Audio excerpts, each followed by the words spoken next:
에베소서 6장 10절 말씀입니다. 에베소서 6장 10절부터 13절까지 말씀을 봉독합니다. 종말로 너희가 주 안에서와 그 힘의 능력으로 강건하여지고 마귀의 괴계를 능히 대적하기 위하여 하나님의 전신갑주를 입으라. 우리의 씨름은 혈과 육에 대한 것이 아니요 정사와 권세와 이 어둠의 세상 주관자들과 하늘에 있는 악의 영들에게 대함이라. 그러므로 하나님의 전신갑주를 취하라. 이는 악한 날에 너희가 능히 대적하고 모든 일을 행한 후에 서기 위함이라. 우리는 지난 몇 시간 동안 어떻게 주 안에서와 그 힘의 능력으로 강건하여지는가 하는 것들을 살펴보고 있습니다. 우리는 믿음의 덕을 더해야 되고 덕의 지식을, 그다음에 지식 위에 절제를, 절제 위에 인내를, 인내 위에 경건을, 경건 위에 형제 우애를, 형제 우애 위에 사랑을 더해야 되는 실제적인 영역을 기르는 훈련의 방법들을 보아왔습니다. 그러나 여기 주 안에서와 그 힘의 능력으로 강건하여지라는 말 속에는 우리가 어떻게 우리에게 허락된 힘과 실력을 기르며 그것이 허락되어 있고 약속되어 있는가와 더불어 주께서 친히 함께 하시는 힘이 있는 것을 함께 언급하고 있습니다. 주 안에서와 그 힘의 능력으로 강건하여집니다. 그것이 내 힘이 되고 주의 힘이 내 힘이 되고 주의 지혜가 내 지혜가 되는 것이 있습니다만 설사 내가 그렇게 되어 있지 못할 때라도 주께서 필요하시다면 직접 나를 대신하여 싸우시고 나를 위하여 싸우시는 것이 있다는 것을 아는 것, 이것도 우리에게 커다란 힘인 것입니다. 우리의 싸움은 주께서 뒤에서 코치하고 감독하고 그래서 내가 혼자 전쟁터에 나가 있는 싸움이 아니고 주께서 나와 함께 하셔서 나에게 힘을 주시고 나에게 지혜를 주시고 나에게 작전을 지시하시지만 동시에 주님이 언제나 앞장서서 싸우시는 싸움이기도 한 것을 잊지 않아야 됩니다. 구약식으로 얘기를 하자면 신명기 33장에 이러한 약속이 나옵니다. 신명기 33장 25절 말씀부터 보겠습니다. 구약성경 318페이지입니다. 신명기 33장 25절입니다. 지금 모세가 죽기 전에 이스라엘의 12지파를 일일이 지파별로 축복하고 그것이 끝나고 이제 함께 모두를 통틀어서 마무리 짓는 구절입니다. 네 눈빗장은 철과 노시 될 것이니 네 사는 날을 따라서 능력이 있으리로다.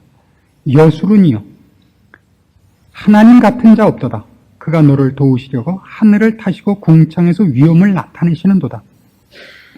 영원하신 하나님이 너의 처소가 되시니 그 영원하신 팔이 네 아래에 있도다. 그가 네 앞에서 대적을 쫓으시며 멸하라 하시도다. 이스라엘이 안전히 거하며 야곱의 샘은 곡식과 새 포도주의 땅에 홀로 있나니 곧 그의 하늘이 이슬을 내리는 곳으로다. 이스라엘이여 너는 행복자로다. 여호와의 구원을 너같이 얻은 백성이 누구냐? 그는 너를 돕는 방패시요 너의 영광의 칼이시로다. 네 대적이 네게 복종하리니 네가 그들의 높은 곳을 밟으리로다. 이스라엘 백성을 향하여 모세가 한 축복이요 하나님이 모세의 입을 통하여 하신 약속이기도 합니다. 25절에 있는 것과 같이 네 사는 날을 따라서 능력이 있으리로다. 사는 모든 날 동안 하나님의 능력이 우리를 호위하고 함께합니다. 신구약을 통틀어서 이건 언제나 동일한 약속이고 지금까지 이어오는 주를 믿고 주의 사랑하심을 입는 모든 성도들에게 영원한 약속들입니다. 이것이 어떤 식으로 이루어졌는가 하는 것을 몇 가지 대표적인 구절을만 찾아보겠습니다. 여호수아 5장 몇 장만 넘기시면 됩니다. 여호수아 5장 13절을 보시면 여호수아가 모세가 죽은 이후에 이스라엘 백성을 인도하여 요단강을 건너 드디어 가나안 땅에 입성했습니다. 그리고 맨 처음 가장 힘들고 견고한 성읍 여리고 성 앞에 섭니다. 그 성을 무너뜨려야 됩니다. 우리는 이 싸움이 이스라엘 백성들 손에 의해서 이루어지지 않고 다만 성을 7바퀴 도는 것으로 무너진 것을 보았습니다. 그러나 그것만이 전부는 아닙니다. 5장 13절 여호수아가 여리고에 가까웠을 때 눈을 들어 본즉 한 사람이 칼을 빼어 손에 들고 마주 섰는지라. 여호수아가 나아가서 그에게 묻되 너는 우리를 위하느냐 우리의 대적을 위하느냐. 그가 가로되 아니라 나는 여호와의 군대 장관으로 이제 왔느니라. 여호수아가 땅에 엎드려 절하고 가로되 나의 주여 종에게 무슨 말씀을 하려 하시나이까. 여호와의 군대 장관이 여호수아에게 이르되 네 발에서 신을 벗으라. 네가 선 것은 거룩하니라. 여호수아가 그대로 행하니라. 그러니까 결국 이스라엘 백성이 가나안 전쟁을 위하여 가나안에 입국해서 보자 그 전쟁에 앞장을 누가 서시냐면 여호와의 군대 장관이, 다시 말해서 여호와의 능력과 여호와의 보호하심과 인도하심이 앞장을 섭니다. 여리고성은 분명히 이스라엘 백성이 활 하나 쏘지 않고 창 한 번 던지지 않고 칼 한 번 휘두르지 않고 무너뜨립니다. 그럼 누가 무너뜨린 겁니까? 여호와의 군대가 무너뜨린 셈이 되지 않습니까? 필요하다면 하나님은 우리에게 능력으로 지혜로 우리를 허락하여 승리를 얻게 할 뿐만 아니라 직접 우리에게 승리를 주시기도 하는 분입니다. 신자들이 갖는 커다란 힘이요, 자랑이요, 마음 든든한 힘의 근거이기도 합니다. 우리가 신앙생활을 하면서 경험하는 우리의 좌절, 실패, 암담함, 두려움, 의심, 이 모든 것에서 우리가 언제나 무슨 힘을 부여받아야 되느냐 하면 회개하면 된다, 믿음을 굳게 잡으면 된다 만 있는 것이 아니라 나는 이제 그만이다라고 절망해서 도망갔어도 우리가 도망가도록 내버려 두시지 않는 하나님의 손길이 있어 우리를 붙잡아 오며 우리는 눈 감고 엎드렸지만 하나님이 우리를 보호하시며 함께 하시는 손길이 있다는 걸 아는 것, 이것이 모든 신자에게 위로며 힘이며 신앙의 중요한 발판들인 것입니다. 우리는 얼마나 많이 내가 힘이 있고 내가 열심히 있고 내가 진실한 것을 근거로 하여 자신이 있기도 하고 또 절망하기도 합니까? 내가 절망한 것이 하나님이 절망한 것은 아닙니다. 이걸 잊지 않아야 됩니다. 열왕기 하 6장에 가시면 좀 더 재미있는 사건이 나옵니다. 구약성경 570페이지 열왕기 하 6장 8절입니다. 때는 엘리사가 이스라엘의 선지자 노릇을 하고 있을 때 이스라엘의 큰 대적이었던 아람 나라와의 싸움 장면입니다. 여기 8절에 있는 이하의 말씀을 봅시다. 때에 아람 왕이 이스라엘로 더불어 싸우며 그 신복들과 의논하여 이르기를 우리가 아무데 진을 치리라 하였더니 하나님의 사람이 이스라엘 왕에게 기별하여 가로되 왕은 삼가 아무 곳으로 지나가지 마소서. 아람 사람이 그것으로 나오나이다. 이스라엘 왕이 하나님의 사람에 자기에게 고하여 경계한 곳으로 사람을 보내어 방비하기가 한두 번이 아닌지라. 이러므로 아람 왕의 마음이 번뇌하여 그 신복들을 불러 이르되 우리 중에 누가 이스라엘 왕의 내응이 된 것을 내게 고하지 아니하느냐. 그 신복 중에 하나가 가로되 우리 주 왕이여 아니로소이다. 오직 이스라엘 선지자 엘리사가 왕이 침실에서 하신 말씀이라도 이스라엘 왕에게 고하나이다. 왕이 가로되 너희는 가서 엘리사가 어디 있나 보라. 내가 보내어 잡으리라. 혹이 왕에게 고하여 가로되 엘리사가 도단에 있나이다. 왕이 이에 말과 병거와 많은 군사를 보내며 저희가 밤에 가서 그 성을 에워쌌더라. 하나님의 사람의 수종드는 자가 일찍 일어나 나가서 보니 군사와 말과 병거가 성을 에워쌌는지라. 그 사환이 엘리사에게 고하되 내 주여 우리가 어찌하리이까. 대답하되 두려워하지 말라. 우리와 함께한 자가 저와 함께한 자보다 많으니라 하고 기도하여 가로되 여호와여 원컨대 저의 눈을 열어서 보게 하옵소서 하니 여호와께서 그 사환의 눈을 여심해 저가 보니 불말과 불병거가 산에 가득하여 엘리사를 둘렀더라. 아람과 이스라엘이 싸우고 있는데 아람 왕이 작전을 세우기만 하면 이스라엘이 벌써 그 작전을 알고 미리 방비를 합니다. 이게 어떻게 된 거냐? 우리 궁중에 분명 스파이가 있는가 보다. 아닙니다. 이스라엘에 엘리사라는 선지자가 있는데 그들이 믿는 하나님이 왕께서 은밀하게 한 말이라도 다 알려주기 때문에 이렇게 됩니다. 그럼 엘리사부터 죽여야겠다. 그래서 엘리사가 도단에 있다는 말을 듣고 사람들을, 군사를 보내서 포위했습니다. 아침에 일어나서 이 엘리사의 사환이 나가보니까 완전히 성이 포위됐습니다. 우리 이제 죽게 됐습니다. 엘리사가 뭐라 그랬다고요? 걱정하지 마라. 적군보다 우리 편이 많다. 아니, 우리 편이 어디 있습니까? 하나님, 이 아이의 눈을 열어주소서. 보니까 불말과 불병거가, 하늘의 군대가 가득 성을 지키고 있더라고요. 여러분을 지키시는 하나님이 졸지도 아니하시며 주무시지도 아니하신다는 것을 성경 말씀을 통해서 읽으셨습니까? 믿으십니까? 그러면 흔들리셔서는 안 됩니다. 여러분이 한탄이 있고 비명이 있을지라도 절망해서는 안 됩니다. 하나님이 여러분을 놓지 않기 때문입니다. 이것이 성경이 가르치는 주 안에서와 그 힘의 능력입니다. 우리에게 힘을 가르치고 방법을 가르치는 것뿐만 아니라 실제로 하나님은 우리의 방패시며 상급이시며 피난처시며 구원의 뿌리입니다. 신약으로 가볼까요? 마태복음 28장으로 가보십시다. 동일한 약속이 신약에도 있는 것을 만나게 됩니다. 신약 성경 52페이지 마태복음 28장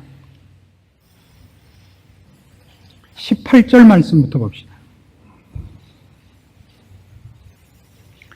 예수께서 나와 일러 가라사대 하늘과 땅의 모든 권세를 내게 주셨으니 그러므로 너희는 가서 모든 족속으로 제자를 삼아 아버지와 아들과 성령의 이름으로 세례를 주고 내가 너희에게 분부한 모든 것을 가르쳐 지키게 하라. 볼지어다 내가 세상 끝날까지 너희와 항상 함께 있으리라 하시니라. 누가 우리랑 항상 함께 있다고요? 예수님께서. 그 예수님이 지금 어떤 권세와 능력으로 우리와 함께 한다고요? 하늘과 땅의 권세자로서. 그래서 우리는 이걸 알아야 됩니다. 우리에게 일어나는 좌절스러운 일들, 위기, 헤어날 수 없을 것 같은 구렁텅이 같은 것들이 하늘과 땅의 권세를 지신 이가 허락지 않으면 만나지 않는 일이라는 걸 알아야 됩니다. 하늘과 땅의 권세를 지신 주님께서 지금 하시려고 마음만 먹으시면 우리가 당한 모든 일을 물리적으로도 해결하실 수 있습니다. 홍해가 가로놓여 있으면 홍해를 가를 수 있고 물을 먹여야겠으면 반석에서도 물을 내시며 고기를 먹여야겠으면 저녁마다 메추라기를 불러서 땅에 떨어지게 하실 수 있습니다. 그걸 믿으십니까? 말로만요? 우리가 당하는 어떤 일도 우리를 지키시는 분, 우리를 사랑하시는 분의 능력과 권세 아래에 있지 않는 것이 없습니다. 그분이 우리와 항상 함께합니다. 그것이 어떻게 이루어지고 있는가를 우리는 신약에서 몇 가지 사건을 통해서 봅니다. 사도행전 18장으로 가보십시오. 사도행전은 뭐 다른 일이 아닙니다. 주의 복음이 땅끝까지 이르러야겠는데 그 일을 맡은 사도들 혼자서 애를 쓰는 것이 아니라 주께서 어떻게 친히 함께 하시는가가 증명된 기록들입니다. 볼지어다 세상 끝날까지 내가 항상 너희와 함께 있으리라 한 말들이 어떻게 사실인가가 증명되는 것입니다. 사도행전 18장 1절 이하의 말씀을 봅니다. 이후에 바울이 아덴을 떠나 고린도에 이르러 아굴라라 하는 본도에서 난 유대인 하나를 만나니 글라우디오가 모든 유대인을 명하여 로마에서 떠나라 한 거로 그가 그 안에 브리스길라와 함께 이달리아로부터 새로 온지라. 바울이 그들에게 가매 업이 같음으로 함께 거하여 일을 하니 그 업은 장막을 만드는 것이더라. 안식일마다 바울이 회당에서 강론하고 유대인과 헬라인을 권면하니라. 실라와 디모데가 마게도니아로서 내려오며 바울이 하나님의 말씀에 붙잡혀 유대인들에게 예수는 그리스도라 밝히 증거하니 저희가 대적하여 회방하거늘 바울이 옷을 떨어 가로되 너희 피가 너희 머리로 돌아갈 것이요 나는 깨끗하니라. 이후에는 이방인에게로 가리라 하고 거기서 옮겨 하나님을 공경하는 디도 유스도라 하는 사람의 집에 들어가니 그 집이 회당 옆이라. 또 회당장 그리스포가 온 집으로 더불어 주를 믿으며 수다한 고린도 사람도 듣고 믿어 세례를 받더라. 밤에 주께서 환상 가운데 바울에게 말씀하시되 두려워하지 말며 잠잠하지 말고 말하라. 내가 너와 함께 있음에 아무 사람도 너를 대적하여 해롭게 할 자가 없을 것이니 이는 이 성 중에 내 백성이 많음이라 하시더라. 고린도에 내려왔는데요. 처음에는 유대인을 위해서 애써서 예수 그리스도의 그리스도 된 것을 증거했습니다. 근데 유대인들이 끝까지 반대하고 그를 방해합니다. 그래서 내가 이제 다시 너희들한테 복음을 전하지 않고 이방인들을 전하겠다 하고 이방인들을 향해서 전도의 문을 열었지만 바울에게 두려움이 있었다고 기록되어 있습니다. 유대인들이 끝까지 회방을 놓습니다. 목숨이 위태로웠던 적이 한두 번이 아닙니다. 동족의 위험을 당했었다. 그가 그렇게 고린도후서 11장에 기록한 말씀 속에 그가 당한 고난 속에 기록하여 있습니다. 동족의 위험, 이방인의 위험이 있었다 그럽니다. 그래서 그가 두려워할 때 밤의 환상 중에 주님께서 나타나셔서 두려워하지 말며 잠잠하지 말고 말하라. 내가 너와 함께 있음에 아무 사람도 너를 대적하여 해롭게 할 자가 없다. 주님이 여기에 함께 하시는 겁니다. 바울 혼자 그의 힘과 그의 지식과 그의 지혜를 가지고 이 난관을 헤쳐나가고 그 혼자 이 어려운 일들을 돌파해야 되는 것이 아니라 주님이 함께 있어 그를 지키고 있습니다. 우리의 인생은 나를 건드리는 것이, 남이 나를 건드린다면 나를 건드리는 것이 아니라 주님을 건드리는 것이 되는 것입니다. 그것이 주 안에 있는 우리의 지금의 위치요, 우리의 힘이요, 우리의 권세입니다. 주 안에서와 그 힘의 능력입니다. 그 힘의 능력입니다. 우리가 가지는, 우리가 실천해야 되고, 우리가 숙련돼야 되고, 우리가 이만큼 나가야 되는 내용이요, 습득해야 되는 힘이요, 도달해야 되는 수준일 뿐만 아니라 그것을 허락하신 이가 나와 함께 있어서 내 것인 힘이요, 자랑이요, 무기인 것이 주 안에서와 그 힘의 능력인 것입니다. 사도행전 12장에는 좀 더 이런 직접적인 주님이 함께 하시는 사건이 기록되어 있습니다. 사도행전 12장 1절입니다. 그때 헤롯 왕이 손을 들어 교회 중 몇 사람을 해하려 하여 요한의 형제 야고보를 칼로 죽이니 유대인들이 이 일을 기뻐하는 것을 보고 베드로도 잡으려 할새 때는 무교절이리라. 잡음에 옥에 가두어 군사 내식인 네 패에게 맡겨 지키고 6월절 후에 백성 앞에 끌어내고자 하더라. 이에 베드로는 옥에 갇혔고 교회는 그를 위하여 간절히 하나님께 빌더라. 헤롯이 잡아내려고 하는 그 전날 밤에 베드로가 두 군사 틈에서 두 쇠사슬에 매여 누워 자는데 파수꾼들이 문 밖에서 옥을 지키더니 호련히 주의 사자가 곁에 서매 옥중의 광채가 조요하며 또 베드로의 옆구리를 쳐 깨워 가로되 급히 일어나라 하니 쇠사슬이 그 손에서 벗어지더라.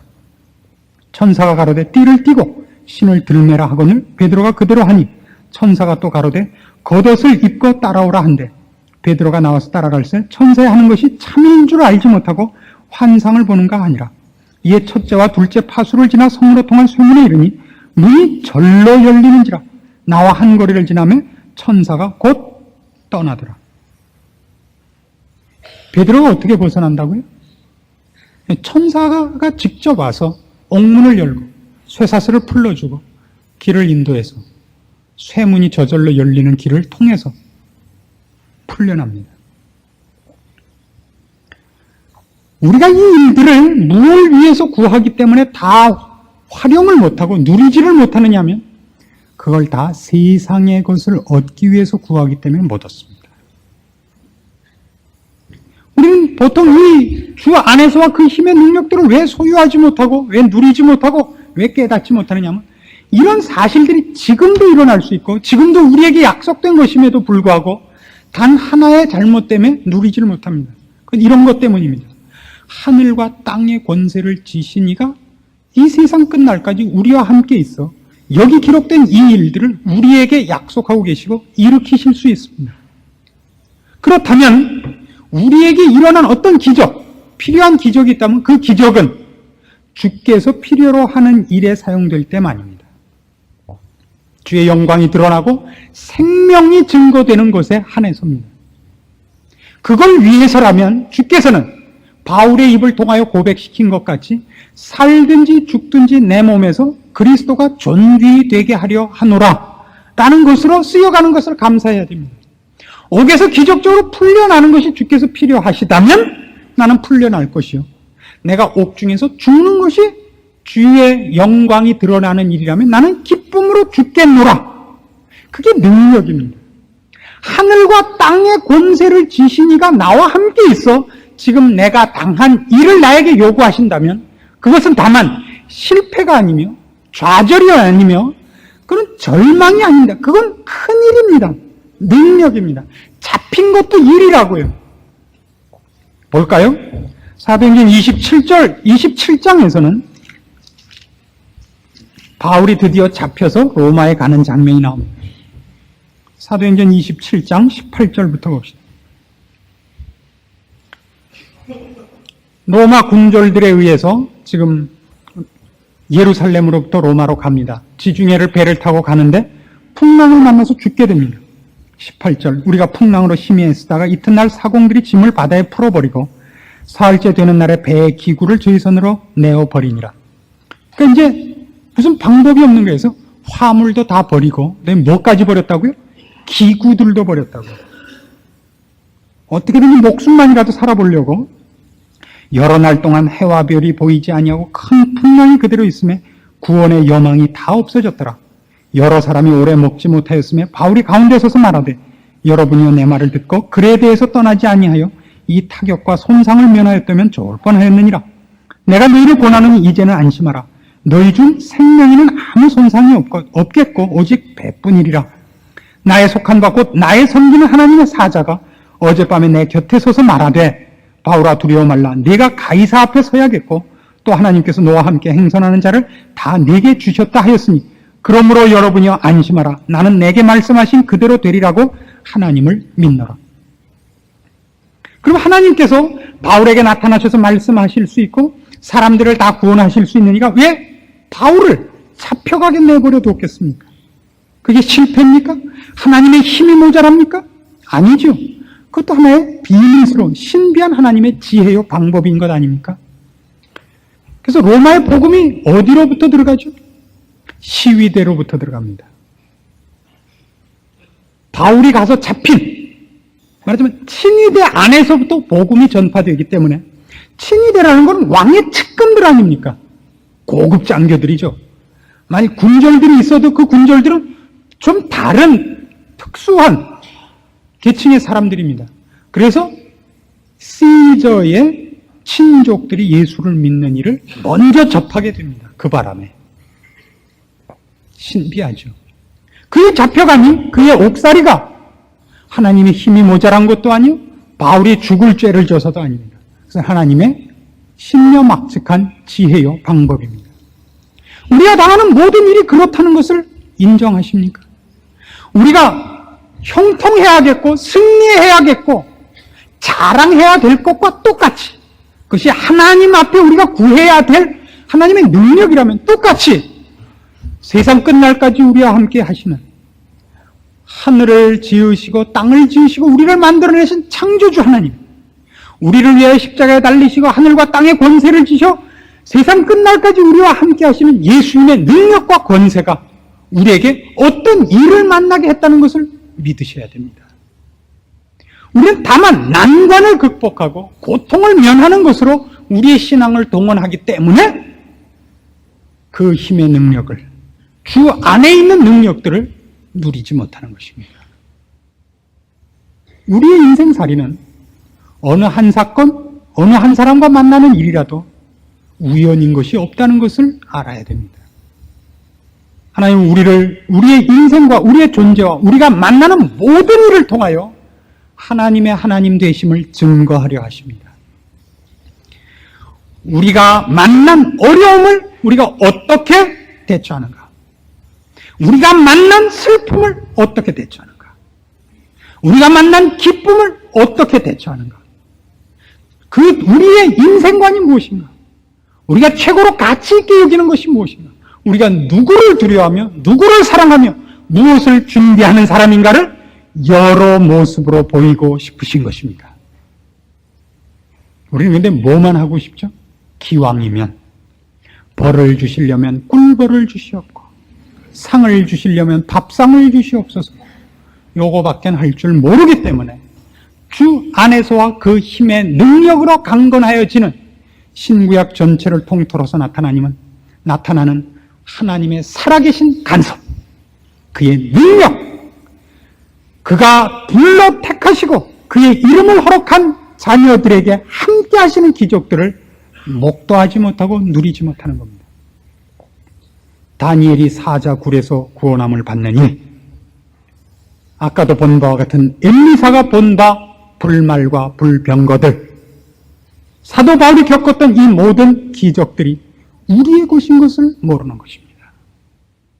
우리는 혼자가 아니며 나보다 나를 더 사랑하시고 세상의 모든 지혜와 힘을 합쳐도 대항할 수 없는 커다란 힘과 지혜와 능력의 보호 속에 있는 존재인 것입니다. 여러분이 그래서 늘 해야 할 것은 감사입니다. 감사가 첫째고, 두 번째는 감사 다음에 해야 되는 것은 또 감사입니다. 그리고 나서 세 번째 해야 할 것은 또 감사입니다. 왜요? 그가 우리의 쓸 것을 다 아심, 우리보다 우리를 더 사랑하심이, 우리보다 우리에 대하여 더 애타하시는 분이기 때문입니다. 여러분, 자녀 자신이 자기에게 뭘 해달라는 것보다 여러분이 더 잘해 주듯이 말입니다. 아니, 그것보다 더. 어찌 젖 먹는 어미가 그 젖 먹이는 아이를 잊겠느냐? 혹 그는 잊을지라도 나는 잊지 아니함이라. 아시겠습니까? 어떻게 이 세상에서 가장 강한 게 뭡니까? 모성애입니다. 그것도 큰 애도 아니고 갓난일 때는 모성애가 특히 강하죠. 젖 먹이는 어미가 어찌 젖 먹이는 갓난아기를 잊겠느냐? 그는 혹 잊을지라도 나는 잊지 아니하니라. 하나님이 우리와 함께 하시는, 우리에게 약속하신 우리의 능력이요 힘이요 위로입니다. 이것이 신자된 특권입니다. 자랑입니다. 오늘도 여러분 하나님 앞에 서시기가 부끄럽습니까? 예, 면목은 없죠. 그러나 하나님이 여러분을 사랑한다니 어떻게 하면 좋겠습니까? 면목은 없지만 얼마나 감사합니까? 면목은 없죠. 그러나 감사한 거야? 면목이 없을수록 더하죠. 면목이 없어서 난 감사 못해. 이건 말이 안 맞지 않습니까? 면목이 없고 부끄러울수록 그 감사가 더 커야 맞지요. 근데 우리는 언제나 하나님이 우리를 사랑하는 걸 놓치고 내가 하나님 앞에 못할 짓을 했으면 하나님도 그럴 거라고 지레짐작을 하고 먼저 차죠. 이 쪼다 같은 젊은 애들이 연애할 때 상대방이 조금 나를 싫어하는 것 같으면 차였다는 말 듣기 싫어서 먼저 찬다. 찼단 소리 하나 들으려고 그 중요한 사랑을 내가 먼저 찼어. 이것 때문에 깨듯이 말입니다. 내가 먼저 찼어. 그게 자랑이에요? 하나님은 안 찹니다. 하나님 절대 안 찹니다. 데려다 들글 볶을지언정 하나님 절대 안 찹니다. 진리께서 돌이키시지 차지 않습니다. 인간만이 찹니다.